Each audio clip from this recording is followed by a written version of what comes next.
The following story has been brought to you by StoriesToInspire.org. I had a friend of mine that was years ago, having a really hard time in his marriage.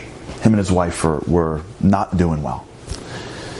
And at one point, this guy did something that was really bad. Really, really, really bad. And his wife found out. And she kicked him out of the house. She basically said, it's over.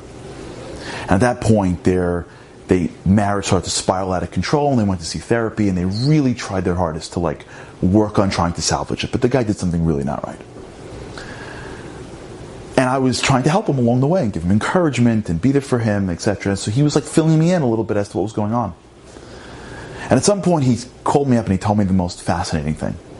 He said they were sitting at one session, and halfway through, she turns to him and says, "You know what? I was thinking about it. I forgive you." It's like, what? He goes, "I forgive you.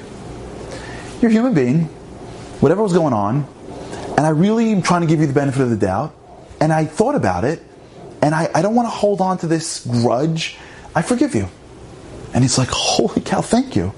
So he's like, "So I'll see you tonight. I'll move back to the house." She said, "No." He goes, "What do you mean? I thought you forgive me." So she said, "No, I forgive you, but it doesn't mean I want to live with you again. I forgive you. I've made peace with it, and we're good. We're good. I don't harbor a grudge. It's okay. But I don't think I want to continue living with you, even though I forgive you." And I remember him calling me and being like, "I don't understand." And it dawned on me this incredible distinction between forgiveness and reconciliation. You can forgive somebody and never want to see them again, and truly forgive them. Why do we have Sukkot for? So let's pull back a little bit. Remember, Sukkot is the end of a massive saga.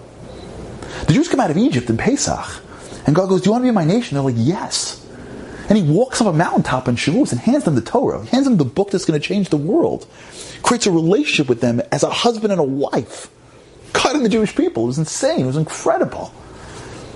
After all that festivities, Moshe says, "Listen, I'll see you in a little bit, right? I'm going up." They go, "See you in a little bit." They comes down on Shavas Tammuz with 2 luchos in his hands and sees the Jews doing something that was unspeakable. The Jews were serving an idol at the foot of Har Sinai. Unspeakable what they did. And he throws the luchos down and goes, "It's over." God goes, "It's over. I'm out.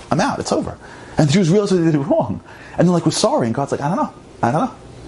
And Moshe goes up, so to speak, in Elul and spends 40 days trying to reconcile, if you will, Kiviyachal, Hashem and the Jewish people. And after 40 days on Yom Kippur, God says, "Salachti kidvarecha, I forgive you." But remember, during that period of time, the Jews had lost the Ananei HaKavod. They had lost the clouds of glory. And so while they were trying to reconcile with God, they didn't have any of the clouds of glory. None of the embrace that they were used to. And when Moshe comes down and says, "Salachti kidvarecha," you know what they assumed was going to happen the next moment? The clouds would come back. "You forgave us." But they didn't. And the Jews had the following thought. Wait, he forgave us. Maybe he doesn't want to live with us anymore. Maybe Hashem's saying, "Okay, I got you. You're human beings. It happens. It's fine, but I don't think this is going to work. I don't think you're my nation." And for the period of time of Yom Kippur, after Yom Kippur, the Jews thought, uh-oh, he's not going to destroy us. He forgives us. We got forgiveness, but I don't want forgiveness. I want forgiveness, but I want more. I want Him. I want Hashem back in my life. I want to be in His embrace. I want to have the clouds of glory. I want to have the Ananei HaKavod. You know when the Ananei HaKavod came back? Sukkot. Sukkot was the time in which the Anonim came back. And when the Anonim came back, the Jews realized that the Kadosh Baruch Hu didn't just forgive them, He wants to reconnect with them. The joy of Sukkot is the joy of Hashem saying, "I am not just forgiving you, we're back together. You are now in my embrace again." And no matter what we want and get in our lives, in our core we believe that no matter what's happening in the world, if I am in the embrace of the Ribono Shel Olam, it's going to be okay. That's why the midah of Sukkot is simcha. Because happiness is being in His embrace. Shifti beveis Hashem kol yemei chayai.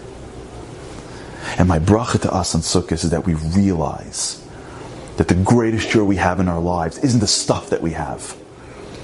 The greatest joy we have in our lives is that what we have in our lives is Hashem.